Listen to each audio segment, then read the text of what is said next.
Hello, hello. So I am so grateful that you're here and that you are with me this morning, Joyce Odidison, and I want to welcome you to Office Hours.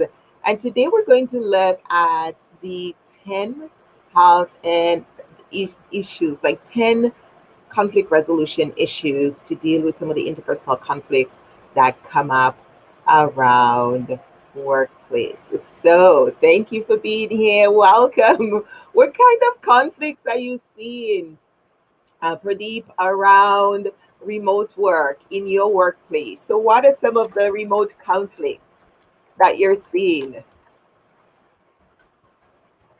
I'm hearing a lot, and I'm going to share some of the ones that you may or may not see, and we can talk about it. So, what are you seeing at work that you want us to talk about? Let's chat. So, some of the things that I am seeing and some of the things that I get on my plate, I'm going to share with you today. And some of the tips that I have been sharing on how to go about them. So, the first one is preference. Very, very important. So when we talk about preference, what is preference? What does that mean, right? Everybody have a different preference. So for instance, what comes up is people are working in a skeleton office and their coworkers have different preferences around social distancing because that has come up. You see, humans, we're very strange creatures because we like to stay with what's familiar. So most people are stuck in that place of what's familiar and they're looking at, well, this is the way we used to do it before. Why can't I just come to your office and talk to you? What's the big deal? And it becomes a challenge because many people are not, they're challenged because they want to be able to have to just come to your office and talk to you or just chat or not wear their mask, and everybody have differences, everybody have different preferences and tolerance levels. So we have to remember that we have to respect other people's tolerance level. So what is your tolerance level for mask wearing and social distancing and how close you want to be? So if someone doesn't want to be, if someone wants to be 6 feet or more, it's okay.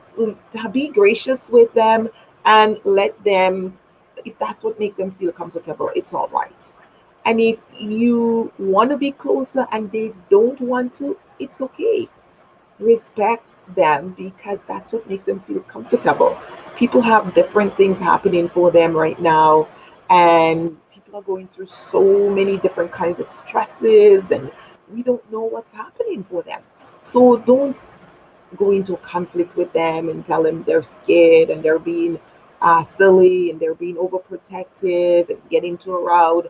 Let's remember to respect each other's preferences because we're all different and we have different tolerance level and we need to respect that. So let's respect those boundaries. If it's 6 feet, if the person wants to be, or if it's 10 feet, as long as you can hear each other and you can wave, you know, do it that way. Let them be comfortable. Don't try to put your preference on them and force them to do what you want them to do because that's not good. It's not going to make the work relationship any better. Hi Alex, how are you? Welcome here to in person missing. So I really wanted to find out what are some of the things that we're seeing in your workplace. What are some of the conflicts? So as I put them up, if you're seeing that, or if that's an issue for you, or if that's something that you're dealing with, you can say yes or no, or share how you're dealing with it, because that would be very helpful to others. These are the thoughts, these are the pieces that I've shared with clients who have reached out to me about some of the conflicts that they've been facing at work. The second one that's become, it's very interesting because COVID-19 has changed. And as a conflict analyst over the past 24 years, we're seeing new conflicts, new type of interpersonal challenges that are coming up. And different organizations are dealing with it differently. Different people, different preferences, and different challenges are coming up. So I thought this would be a good topic for us to cover today on some of the new things that are coming up. One of the things that's coming up a lot is vaccine preferences. So that's another one that comes up. So that's number two I want to talk about. So let me share with you what I've been saying to clients. You know, everybody have there's always going to be late bloomers or late adopters in every new thing that happens on the planet. And there are going to be early adopters and there's going to be late adopters. So what I've been sharing with clients, I've been saying, look, when the automobile first came into existence, right? People were using horse and buggy. People were sailing on the ship to go to across Europe. That's how people the transportation that was considered safe, that people find that they liked and they felt safe doing. So when the first automobile was created and came about, not everyone adopted it. Not everyone ran out and got an automobile. Some people were very skeptical and suspicious and worried that this thing is not safe and it's going to kill people. And does automobile cause accidents?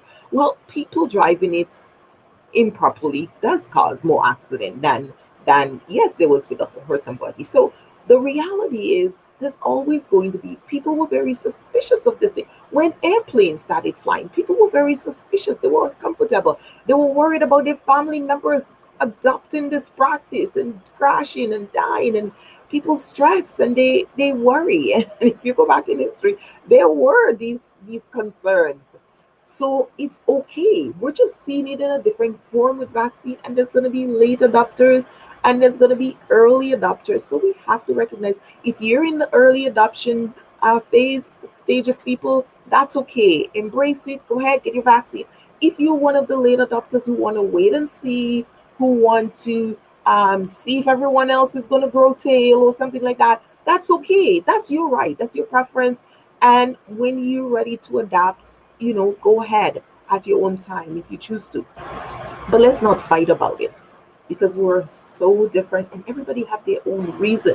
Some people have some very legitimate reasons why they cannot be, and some people have legitimate reasons why they want to.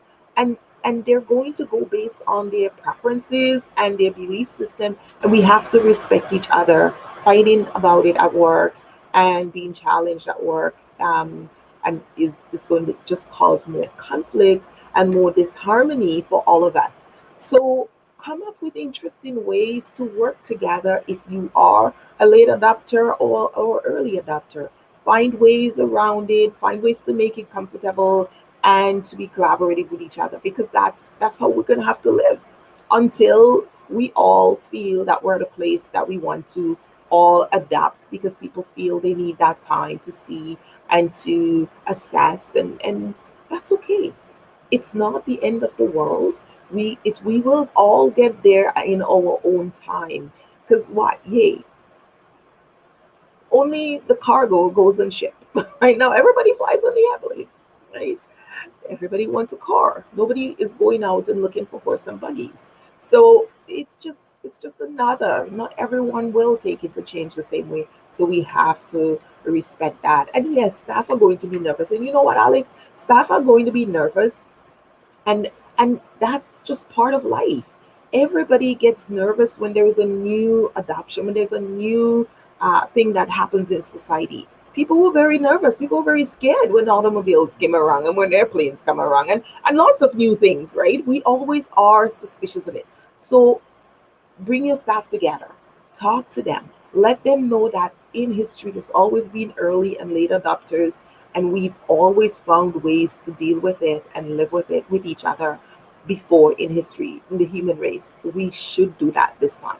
We should not let those things keep us from learning to work together and be with each other. So yes, you are going to have people who feel very strongly either way. The early adopters have a lot of reasons and the late adopters have a lot of reasons, but they have to come to their own decision. And at some point, people will meet halfway, and we just need to encourage them and create an atmosphere of dialogue in the workplace where people can feel openly, or you may want to say no vaccine conversation in the bus of policy. You may choose, depending on what's going on in your workplace, how people are behaving, and then you might say, you know what, let's not talk about vaccine. Let's just ask people who's vaccinated. Or if your workplace is the one that says, you know what, we want you to let us know if you're vaccinated so you can be in this school, and the late adopters, you might be in this school. Create something where people feel comfortable, where they don't feel shunned, or they're not feeling ostracized in any way, because that's really important. And that's the new reality. Every time we have a new social phenomena, we're going to have those late and early adopters. We're going to have people who are confused. I mean, there's a lot of confusion, so let's face it, not all of us are going to rationalize this the same way. And let's make work an enjoyable, safe place for everyone, whether you're working remotely or you're working hybrid or in the office. These are some of the new things that are coming up that we need to deal with and we need to address in the workplace. The other one that I want to talk about that's coming up more and more is remote work. And this is coming up where coworkers are at home and they are not feeling like they're part of the workplace, right? And so comments are being made that they're exploiting or they're taking advantage, or and people may have legitimate causes or reasons why they cannot be at work. And there are always going to be people who take advantage. That's just the way the world is. We have all kinds of people. But let's not go into conflict in that. Let's leave that for the appropriate people to deal with in their time. So let's try and refrain from making those comments that, when you're in the team meetings or the Zoom meetings, where we make comments about, yeah, it must be nice, and those who can work. Some people, just their jobs don't allow them to work remotely. And some people have jobs that allow for them to work remotely, and we have to learn to work together, because that's the new reality. It's more cost effective for employers to have employees work remotely in some instances, and that may become part of our new world of work. Isolation is the next one that's been coming. So some employees are feeling very isolated. And one of the things that we've been saying around that is like help coworkers who must work remotely to feel part of the team, share ideas, keep them in the loop, share comments with them, share messages, share the jokes. Um, Try not to exclude them and have inside and outside jokes, because that's creating more isolation and people are not feeling quite plugged in, or because we're accustomed to being in the office and meeting at the coffee or the water fountain and talking, and we know what's going on. But now that isn't there. So because some are remote, some are in the office, or even when in the office we're social distancing, or we have people in different pods or groups. And let's just keep the communication flowing, sharing that information, sharing that knowledge, so we can all have good relationships at work. And number five, let's stop the complaining. If you have to be at work, yeah, you're right. It is true. Remote work is here to stay. It truly is. It's not going to go away. The thing is that remote work was always there even before COVID-19. What happened with the pandemic is that it became more widespread, because there were a lot of people who work remotely. I work remotely. Most of us who have our own business, or um, who consult and teach, a lot of us work remotely for various clients. We were not on site, we were off site. And for years, I operated a phone in, where employees would phone in with complaints and issues around harassment and bullying, getting interpersonal conflict resolved, getting support, asking for coaching support and how to resolve this conflict. And I didn't have to be on site for that. So that was remote work. So remote work was always there, but it was intentional. It was, we chose to work remote. We understand the ramifications. We built structures around it. And for myself as a consultant working with organizations, that was something that was always part of my life. So remote work is not something new. What has happened is that remote work has become far more widespread, and people who choose not to work remote were now it was not thrust upon them. So it's not a new thing, and it's not going to disappear by any means. We're going to have more of it. With COVID-19, we did, and we will continue to in the future. So I think we have to get used to knowing that it's going to be part of our life. So stop the complaining about I have to be here and they don't have to, and it must be nice. So people are feeling that some employees are coming. Well, I feel guilty. I feel that I'm doing something wrong. I feel like they're getting the short end of the stick because I have to I can work remotely and they can. So it's just part. So less complaining, more understanding, more less grumbling will make for a happier work atmosphere for everyone. Number six. So one of the things I was talking about is trust. So as a leader, if you find yourself now trying to um, lead employees who are not in the office or are remote in two different places, it's don't panic, right? It's they're no longer in the same building. You can't just speak out and see what they're doing, know who's working. Uh, we have to maintain that trust. It's part of that transition. It's part of that process, and we have to build the trust. And part of that is building in structures. So structures like to-do list, timelines, expectations, and what I'm hearing more from leaders is the critical conversation skills, not feeling that they have the ability to address the issues that are coming up, having those critical conversations, not knowing when to say, I'm curious about this, or I'm not feeling that I'm in the loop on this, or where are you at with this project, or what's happening on this. I thought this would have moved further. Where we at? Just having those conversations and asking questions. So instead of blaming and getting angry, ask, this is going to be, let's review. So at the end of the day, you could do a review, or maybe once a week, or even twice a week. You could do a review. You could do a beginning of the week. You could do, these are the things I expect to have done by completed by the end of day by Wednesday. These are the things that can be completed by end of day by Friday. And a day in advance. How are we on this? Can you send me update? And I know we all get very busy as leaders, and we have our team, and we expect them to just do their work because we're busy too. We're doing things. We're called upon. We're making decisions. We're busy, and we don't remember, but we have to build in that as a structure. We have to build that in as part of our work, and part of assigning tasks to employees should also be adding in follow-up times. How often do you need me to follow up with you on this?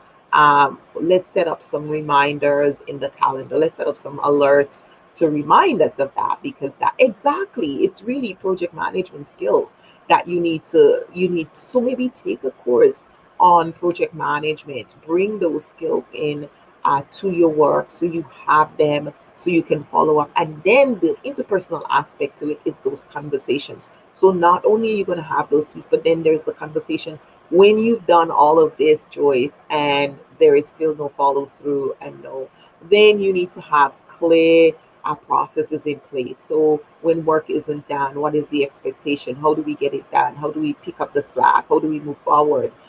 Do we have a 24-hour lag time? What are the pieces you're going to build in to get things done, so that you're not in conflict with your employees all the time, or feel like a watchdog, so you can have healthier relationships and everyone can get their work done. And don't forget to thank your employees. Thank them for the things they do, because I hear that nobody thanks me, nobody's grateful. Just be grateful. Send them out thank you at the end of the week. Thank you for doing this.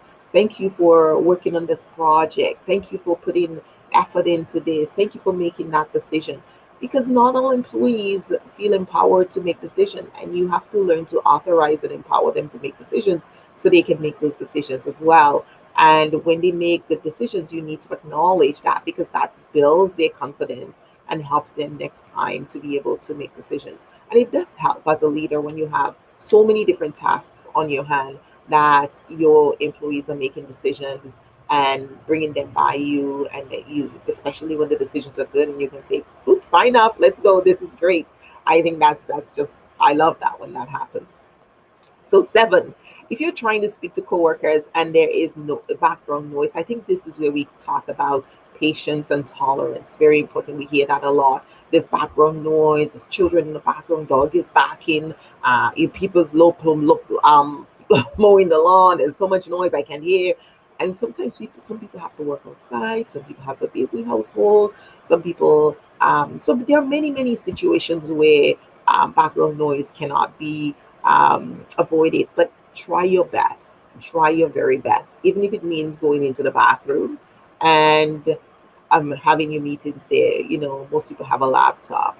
So try, or smartphone. Try to find a quiet place where there's less background noise so that when you're interacting with your coworkers, they feel that you respect the time you have with them and the time is productive and there isn't all of those distractions, because that's really important. Exactly. Headphones are a big help too. And even if you don't like wearing headphones, just for the meeting, it's really important to do that. Number 8, if you're working at home, please ensure that you are doing the things that needs to be done to ensure that your coworkers can connect with you. So, for instance, making yourself available. Sometimes employees are saying we can't reach this person. And, if you're working on Teams or if you're working on another platform where you have your own intra connection, make sure you put up times when you're available. Make yourself available to each other so people can connect with you, so don't feel like they're bothering you. And there are times where you have to, like one of the things we talk about is having those office hours, or having those times where you need to concentrate and just do work, and you can't be in conversation mode. So it's good to just have those block of time, but then let people know, I'm going to be available in the mornings between 9 and 10, between 10 and noon, I'm busy on project, or I'll be available in the afternoon from 3 to 4. So just let people know so they don't feel like they're bothering you. That's very important. And we get a lot of, well, I don't know, they seem like they're busy, I don't know if I could, so that takes away from the workplace dynamics and people start feeling isolated or out of touch. Um, the last one I wanted to touch on is number 10, is if you notice coworkers or colleagues are refusing to maintain those necessary distance. So people are not looking well, or they look like they're stressed. A lot of people are going through very stressful times right now, and we know that mental health was 1 in 5, or even 1 in 3 prior to pandemic, but now we're closer to that 1 in 3. So remember that. Ask people, how are you doing? How can I support you? Is there something you want to talk about? Can I talk to you? Do you want some, I can book up some one-on-one time to talk with you. Be supportive. And don't be pushy, right? It's sort of like a dance, right? Be supportive, but don't be pushy. So we don't want to push ourselves onto someone, but we want to say, I'm here. And if it helps, just share your own struggles, right? I was really going through XYZ, and it was good when I talked to this person. It really gave me great perspective. If I can do the same for you, let me know at any time. These are some times that are available, in the mornings between 9 and 10. Is it good for me, or is it 3 and 4? Those are times you can reach out to me anytime during those times. Just being there and being supportive for each other is another great way. Because one of the things we do here at Interpersonal Wellness Services is that we're talking about employees' wellness and employees' well-being. A part of why we want to we exist is to create interpersonal wellness, interpersonal harmony, because that's where our resilience lies, is in our interpersonal connection at work. And when that's messed up and that's out of sorts, it impacts our flow, it impacts our performance, it impacts our ability to perform. You can't have high performance if you're feeling unsafe, not cared for, isolated. unrecognized, your performance will not be what it needs to be. So the more we can work together, the more we can have interpersonal harmony and well-being, the more successful, the higher the performance level, the healthier we can be, and the better the workplace energy, and more engaged employees will be. So that is why we exist as a company at Interpersonal Wellness Services, to ensure that those things are happening and to support with strategies and tips and tools to make that happen. So if you're looking for help and support in that area, reach out to us on to talk more about that. One of the other pieces that we look at is the whole area of inclusive wellness, diversity, equity, and inclusion, and how that's becoming an issue in COVID-19. But we'll talk about that in an upcoming show. Don't forget to get ready for the Global Workplace Wellness Summit coming up November 8th to 10th. If you haven't yet booked, go get on there and book and reserve your spot to attend. We're inviting the entire workplace. Let's go and talk. Let's come together at a place to talk about how we can stay well at work, how we can be more resilient, how we can have those high performance, and how it really intersects with us being well at work and our performance level for that entire corporate bottom line. Joyce Odidison here. Thank you for being here, and I hope these tips help you as you improve and elevate the wellness in your workplace. Take care and be well. Bye now. Thanks for being here. My website is interpersonalwellness.com. If you are looking for the Global Workplace Wellness Summit, go to globalworkplacewellnesssummit.com, and we'll definitely see you there. And I will leave it in the show notes for you, and you can be able to see it. And there's a link on interpersonalwellness.com that will take you directly to the summit, so you can register. When you get to a site, there's a banner there that will take you to that. So uh, talk to you next week for our upcoming show, and join me here weekly for more conversations on how we can stay well at work. Take care, be well. Bye now.